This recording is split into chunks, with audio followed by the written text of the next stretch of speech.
Ready or not, here we come, getting down on the one which we believe in.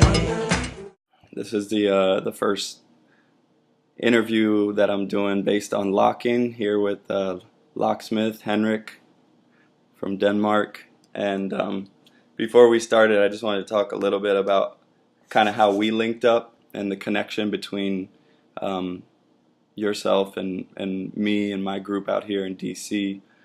Basically, Junius Brickhouse, the guy who started Urban Artistry here and leader of the Assassin's Crew DC. He spent time in Germany in the military, and he met Thomas from Out of Control. And I believe, did he meet you during the time he was out there? Did you meet him at that time? Yeah, he came by. I was living in France from 2000 and until 2005, I think. And he came down for just a boo and stayed with me. Ah, And okay. that's where I think I met him. Yeah, I met him first time. Ah, okay. Okay. And that was a great experience. It's good people, Yeah. So we uh, we went to that event, and he actually asked me if I wanted to compete in the house part, Nice. and I was not ready for it, so I said no. Yeah. Yeah, but anyway, like you guys met then. Like he came back here to DC 2005. He started Assassin's chapter out here, and he was always talking about you guys. He was talking about you, Thomas, Steen, Damon, and basically in 2010 we had the Soul Society out here called the Family Affair, where we were like, let's get all these people together that are linked in movement, and me, myself, and Rashad, we hadn't met you guys yet. But I think it was really then in 2010 that was our first time that we got together. After that, Steen brought me and Rashad out for theater work in Denmark, and this is really where he started showing us the London style locking, and we started diving more into that, and we were also linking up with you a lot, and you were showing us a ton of stuff for the London style. So before we started the interview, I just wanted to say, like the style, the reason why I'm interviewing you is because you're connected to me and my group in sort of movement lineage, and the style of locking that I do is heavily influenced by you, Steen, Anthony, and Damon. So I figured, we can talk a little bit about, your story, and then break down what London locking is for people that maybe don't know. So, so would you mind, for people that don't know, just introduce yourself, where you're from, when you started dancing, some basics? Sure. My name is Henrik Locksmith Christensen. I'm from 1973, and I grew up in Denmark. In 1994, I started to become a part of Out of Control, and was a part of Out of Control up until the start of 2000, where I moved out to France. But before that, already I think it was in 1989, I saw Lockin' for the first time. I saw it on MTV with Janet Jackson that did the song All Right. So she did this whole like locking theme with Cap Mm, Calloway walking by, and mm, then I saw Anthony. Anthony is like my main source to locking. A real natural, a real charismatic and phenomenal dancer. And him and a few people from London did something to locking that changed it a bit. That changed the dynamic of it. It didn't, to me, look so dated.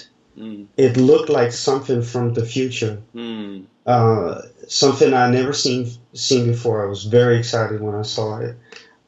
There's a guy called Mark Dias Johnson. mm, There's a guy called Danny Francis, and then Anthony, and there's a guy called Jimmy Williams. Anthony was around two other dancers called Dave Belgrave and Warren Crooks. And Bill Dave Grave and Warren Crooks were both a part of Out of Control together with Thomas and Steen, I think, back in the 80s.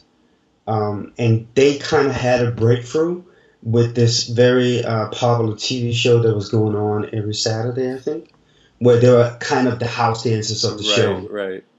So they did these gigs, and being a kid growing up, being excited about dance, that we lived for that. Me and a guy called Kaiser, actually. Right.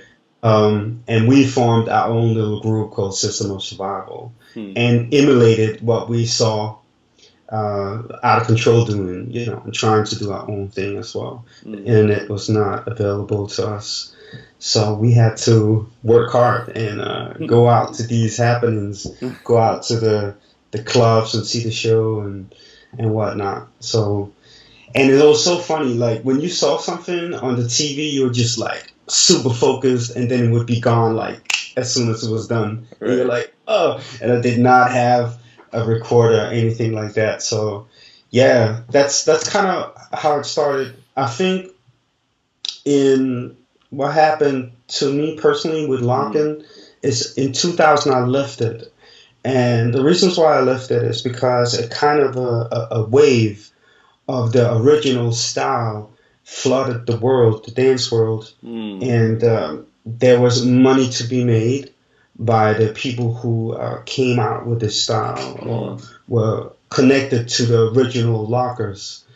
So they kind of went out and this is how it is, this is how you do it.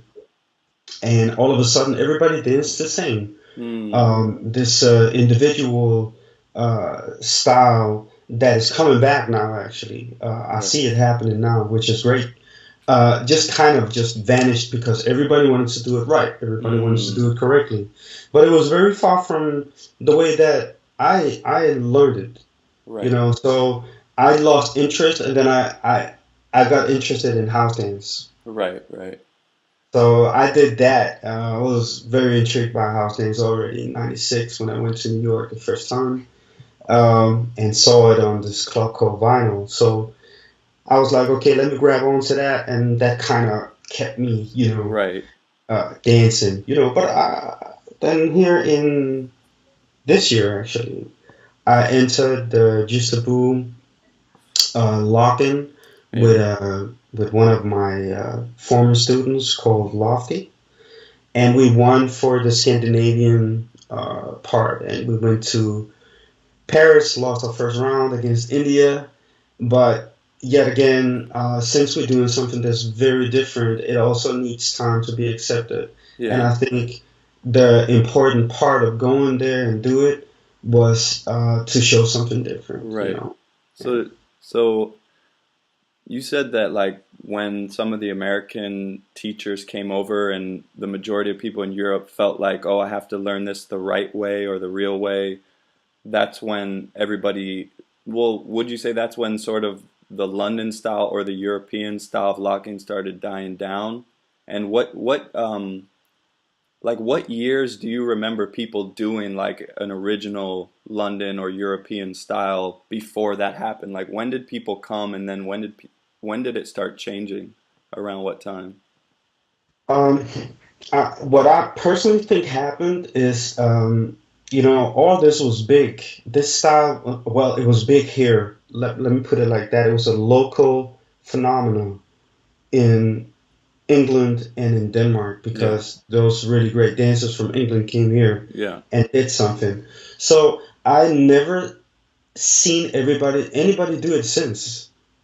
There was just us, and there was no internet. So to expose this to the world was not really as easy as it is today with the internet. So I don't think a lot of people know of it. Yeah, we did a few things. We did like Battle of the Year was a turning point. 1995, me, Steen, Thomas, Speedy, Tron, Kenneth. We went and we won against Flying Steps. Right. And that really got a lot of attention. Yeah. And we also did a TV show called Viva that Storm was running. Right. And he so it, like everybody, boom, it got big in Germany, real big in Germany. And then from 95 up until 2000, we had opportunities to go and do theater shows in France. Oh, okay. So we went to France as well, and that was also, we had great success in France. They really loved us out there. I know that Storm was really influenced by our style. He was very inspired, and also took a lot of our techniques and flavors and incorporated it into his own thing, of course, eventually. Right. But he was one of the people that was really intrigued by this style and around, and did not only breaking but popping and locking.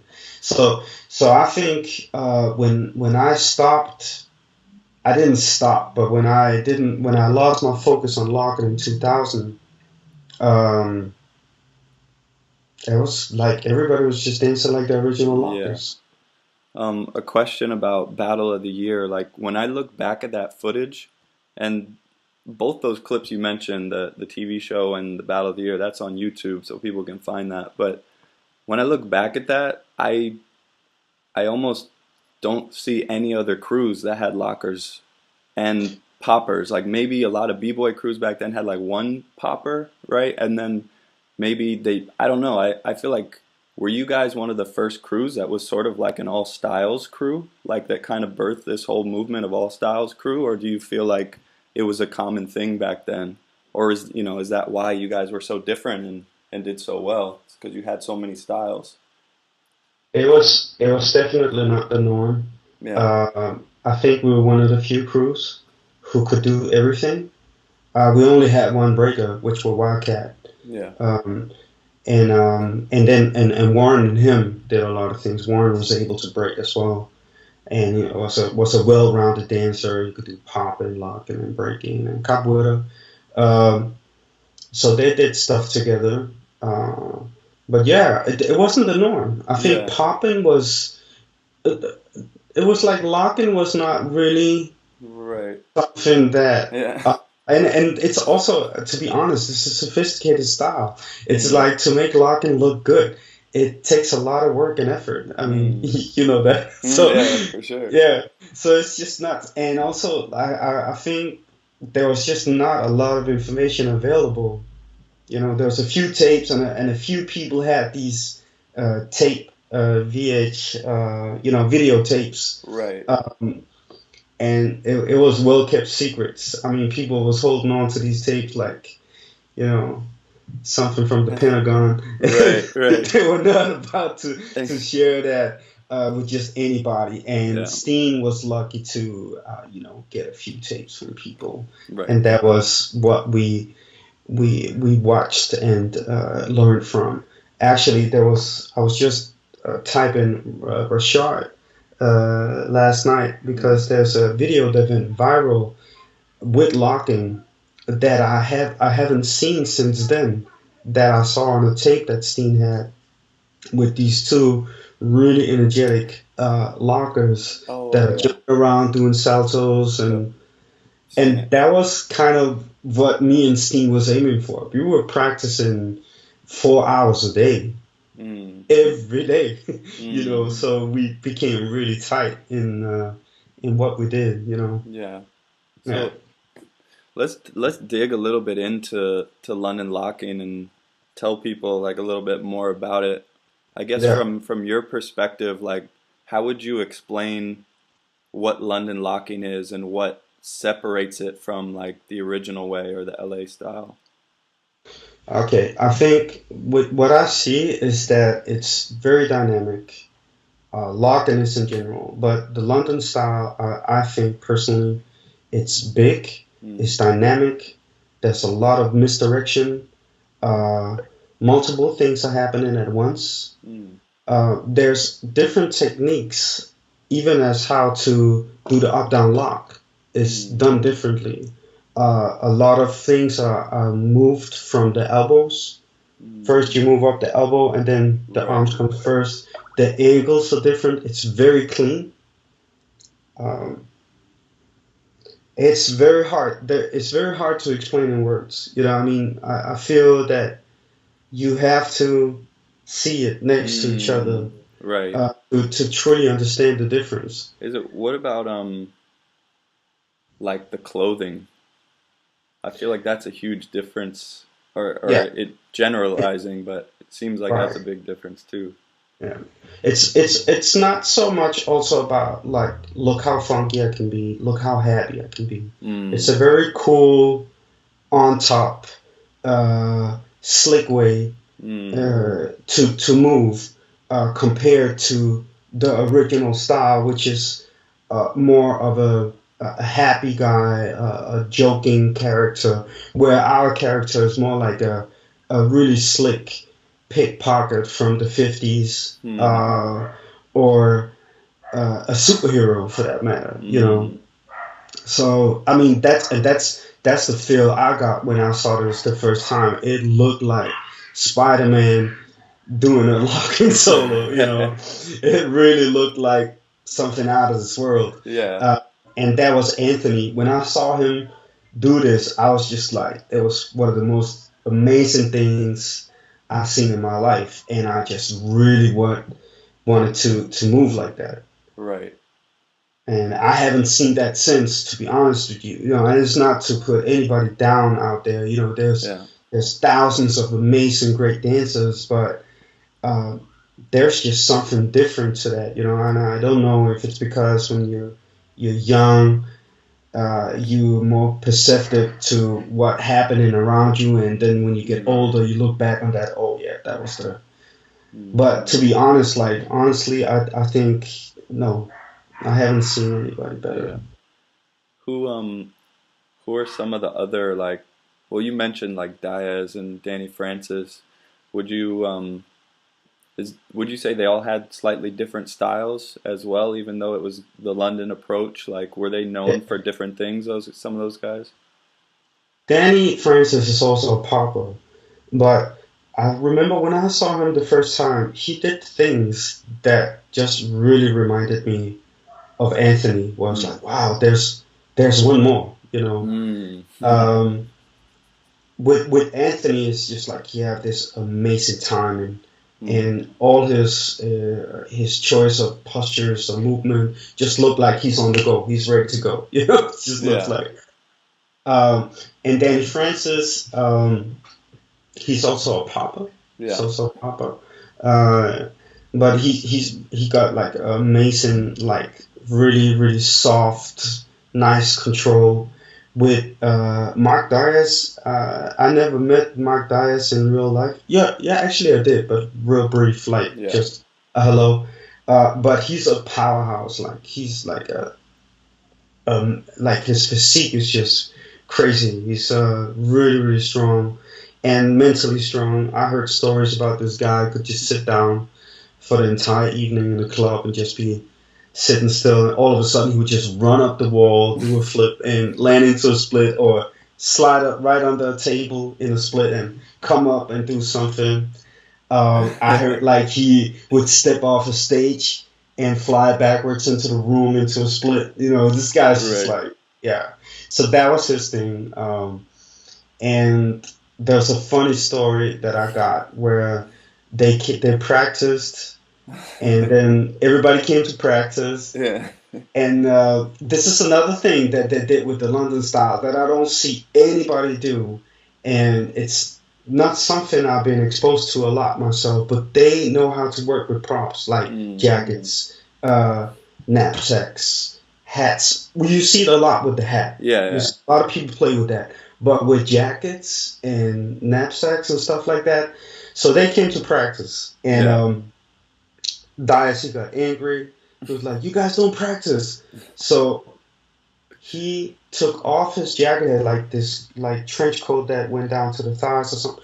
He took it off here, jumped backwards through it, hit under it in a split, and slid it up and took it on like this, and went like this, and then he just left, and everybody was like, "Huh?" You know.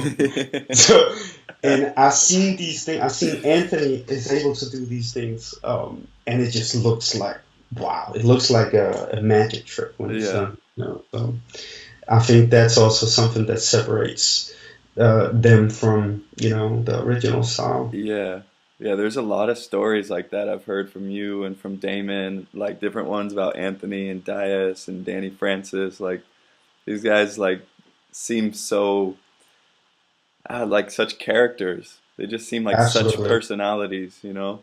It's Yeah. it's really fun to hear those stories.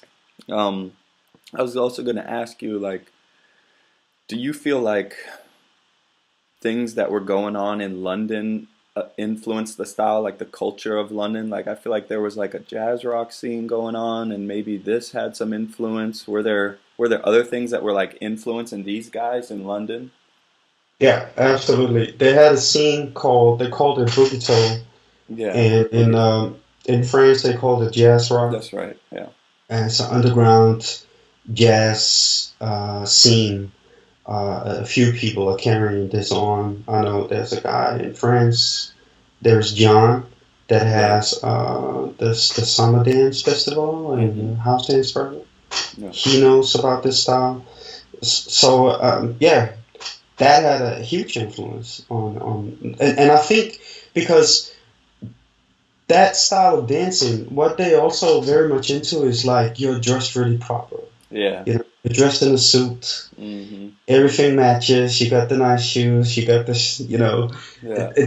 they're so like they look like gentlemen. Yeah. With a lot of swagger, a lot of style. And then I think that kind of influence. It's also when you go out in London, people are really well dressed. It's Mm. like they don't go out in a t-shirt when they go to a Mm. club. I mean, at least from when I was there, they really dress up for you. Right. So I think that's just I guess maybe certain clubs and places they don't, but to the places I went, it's like yeah. And you bring a couple of girls. You have to if you just come guys, you're not gonna get into the club stuff like that. So Yeah. Oh. but I definitely think that had a huge influence, and I know that Anthony been talking about this scene Mm. also a lot. He's been talking about the jazz scene, the underground jazz scene, and how he snuck into clubs Right. in an early age Oh, okay. and got familiar with dance that way. I also remember on his like little bio that we did for Soul Society, he was talking about mixing some of his Caribbean heritage, like some of Yeah, that, his roots from that, and maybe some of his rhythm or dancing from that went into his locking too. I'm not 100% sure on it, but yeah. I don't know much about it, but the last time I had the privilege to meet him and talk with him about lock, and he explained to me that he wanted to make every move count. mm, He really wanted to make it like the best point, or just really, really put his everything in there. mm, So he, yeah, and of course, he got his cultural background that is from the Caribbeans, and I think since a very early age, I mean, or maybe always, he's been a natural. He's a real natural. right, right, Yeah. yeah. So So I, basic, sorry, go ahead. no, I was just gonna ask like if you could merge that into like talking about how Anthony uh, came to Denmark to be a part of Out of Control and taught you guys the style. Um, Yeah. so Um, yeah, just to let people know like how Out of Control and yourself like got the style and how they were, they moved over there, right? For a while, those guys from some of the guys as from far London. as I know, yeah, they moved in the '80s. I think they came. They were a group called Split Second first, before they got together with Thomas and Steen, Yeah, which had their group called Out of Control. yeah. And I think they did a show together at some point, and they were asking, "Oh, what's your name?" And then somebody said Out of Control, and then it was Out of Control. Mm. That's how that happened. Um, but I think, yeah, what was it? Warren and Anthony stayed in Denmark, Okay. and Dave went back to London, and then it was Steen, Anthony, Thomas, Kenneth. I think their breakthrough as a group really was that TV show back in 1989 called Balladen, which was a local Danish program that ran on the Saturdays. Right. And from there on, they got a lot of attention, especially, in Denmark. And they were just, everybody knew who Out of Control was back then. Yeah. And then, I don't know what happened. I think Anthony, in 2000, no, in 1993, they separated. I think Anthony, he went back to London, and so did Warren. Yeah. And then in 1994, I became a part of Out of Control. I started to dance with Steen, and then in 1995, we got to do Battle of the Year, Right. and then we got a whole lot of work again. That's when Out of Control took flight internationally. Right. Okay. Because we did that thing. So, and before it was more like they were really well known in Denmark. Okay. And I think maybe they did a few things, here and there. Right. But 1995 was the turning point where we really got a lot of exposure. Nice. And Yeah. what would you say that, like, you guys, like, at that turning point and what you guys did with the locking style, what would you say that you guys added to the style? And also, personally, what are some of the things that you use with your locking to make it, like, personal for you? I definitely think that back then we had a huge influence, especially on the European scene. Yeah.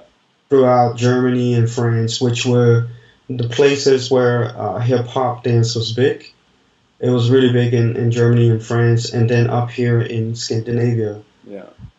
And Damon was also a huge influence to my personal development, and still is. Yeah, yeah. But what I try to do now is I try to stay in shape. This style of locking you really need to be in shape. Yeah. To do it. I try to, be clean. I try to.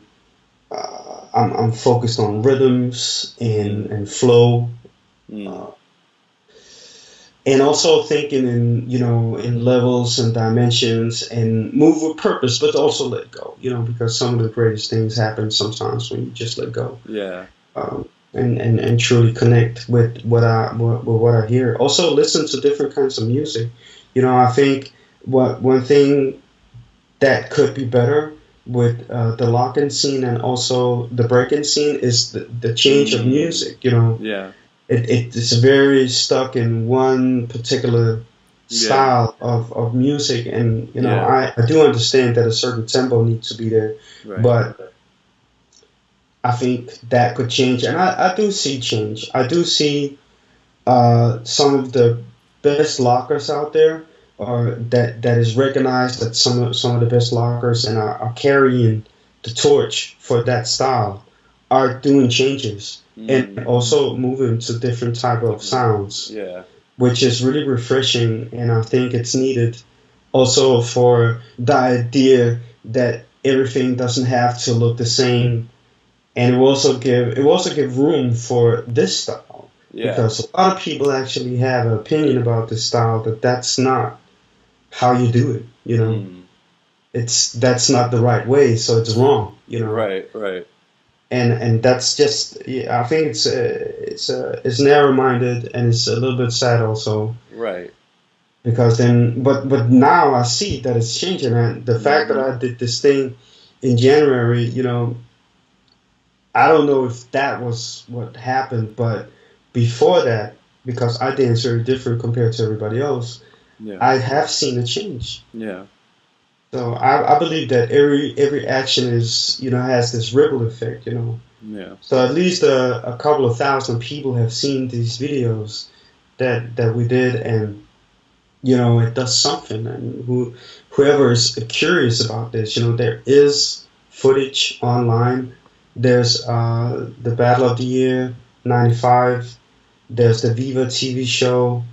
I had put out some videos. There's not much footage of Anthony out there, if any. Yeah.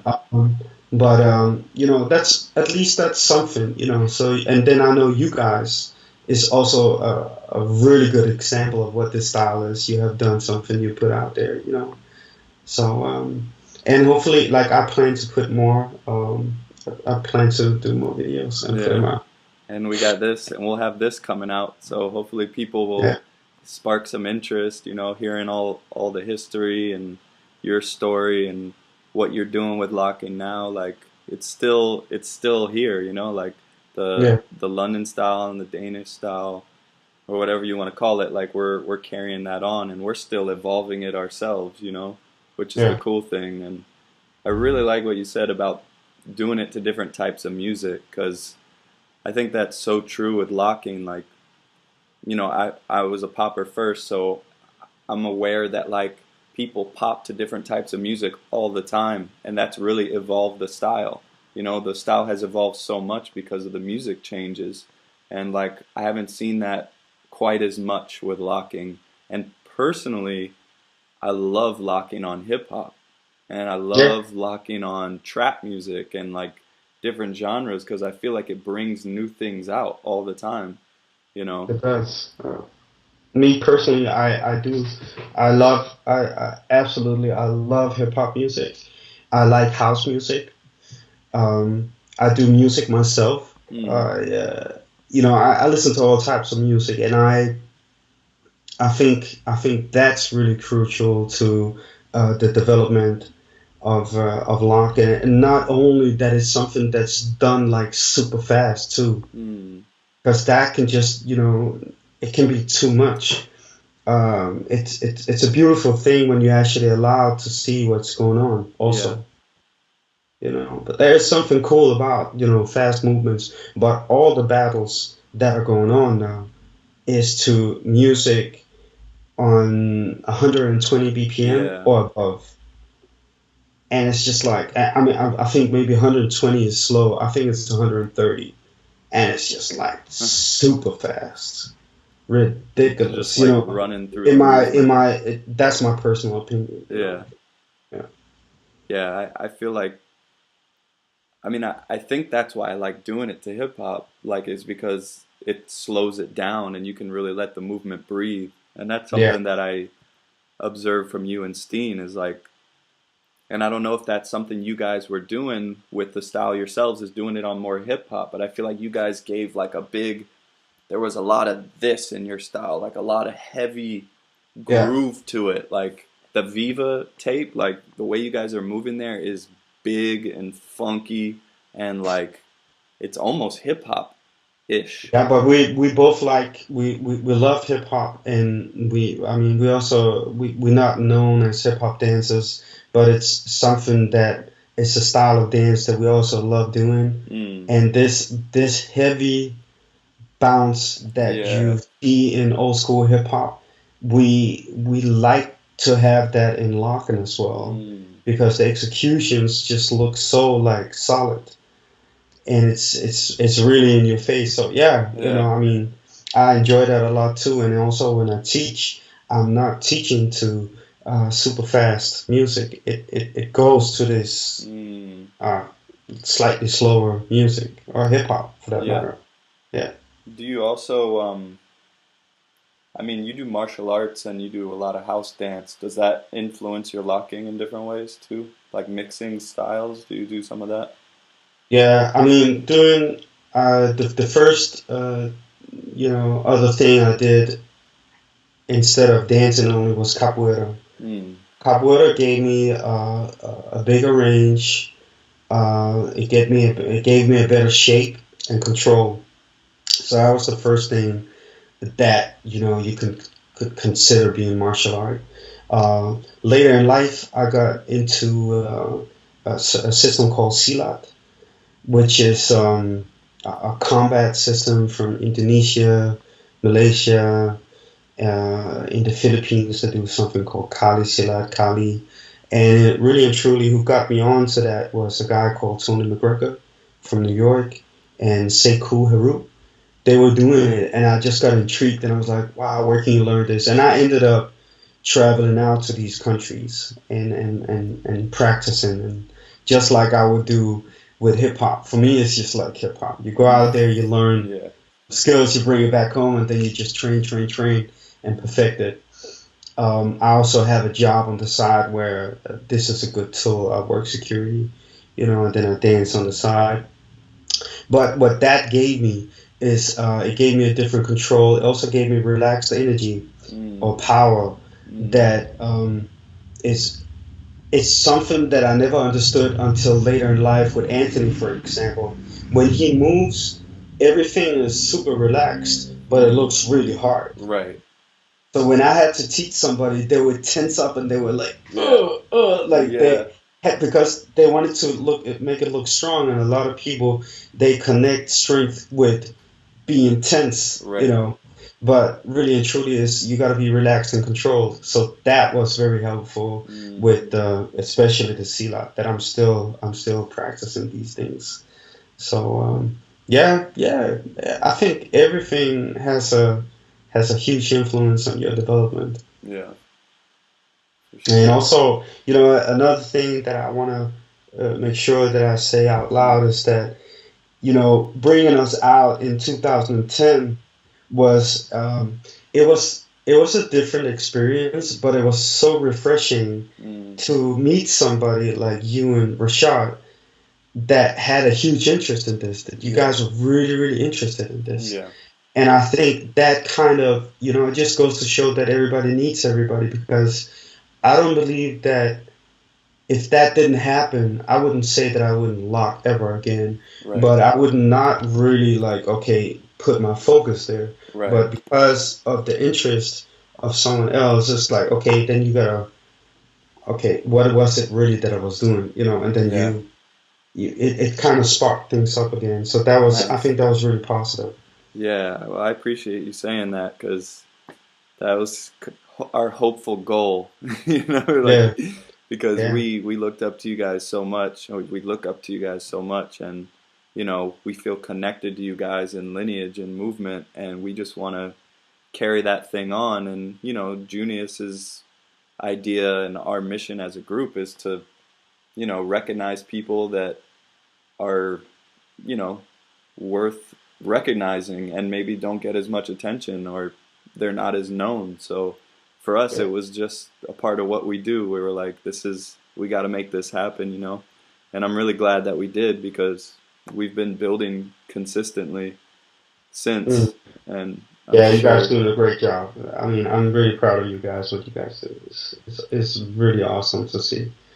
So I'm happy. I'm happy when you guys are posting videos of your show, and I'm like, oh, that's cool, man. I never thought about doing that. So that's beautiful. It's really cool. Yep. So there's more to come. Yeah. And I'm really hoping to come over again. It's like last week I was talking with Julius about coming over this year, but I don't know if it will happen exactly the time frame that I proposed. But I'll make sure that I come over so we can build some more supporting. For sure, man. About that. But yeah, that's all I got for questions. If there's nothing else that you really wanted to mention, then that's pretty much it. Yeah, I mean, I'm glad that we're doing this, because I'm not really putting myself out there as much as I could also. Yeah. So that's a part of people not knowing about me. I feel like I did that a lot when I was a bit younger. But it's always a great feeling to share. And I also do that when I teach out here. It's something I really, really enjoy. And I hope to, come out and have an impact on this style still, as long as I'm in good shape and I feel like moving, it's definitely a part of my mission. So for people who who's listening to this or looking at this, you can, yeah, you can just contact me. I still do my thing, and I'm interested in sharing. So Nice. let me know. There you go. Yeah. All right. Well, thank you, man. I appreciate you spending the time and sharing your story and your experience with us. Yeah. You're welcome. Welcome.